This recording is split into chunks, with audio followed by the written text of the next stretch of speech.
Hey everyone, so a real good question I get asked is, how do you determine who's a good candidate for hair transplantation? And there are a couple of things that you have to look into before you can actually determine someone's a candidate for hair transplantation. Obviously, the first thing you want to know is that, do they have real hair loss that's not reversible? What do I mean by that? So some hair loss is reversible. It's either due to stress, it's due to certain medications, certain medical conditions, that if we end up treating those factors, the hair grows back.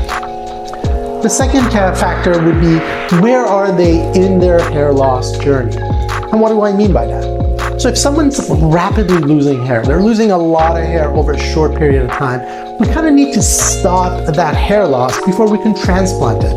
Otherwise, you just are chasing something that's going to grow and grow, and one transplant isn't going to do it. You're going to need multiple transplants, and you may end up at a point where no amount of transplant can cover the amount of hair loss. So we'd like to make sure where their journey is, which is usually determined by their genetic factors and their parents' hair loss and their grandparents' hair loss. We want to make sure that they're not rapidly losing hair, because if they are, it's really not advised to do a hair transplant. And then we want to know that they are actually losing hair for a non-reversible cause, which is typically in men, male pattern baldness or androgenic alopecia, same thing in women, and some other causes that can cause long-lasting hair loss. Once we've determined that, then we have to make sure that medically they can get a hair transplant, and there aren't too many conditions that prevent you from doing that, so it should be pretty much almost everyone.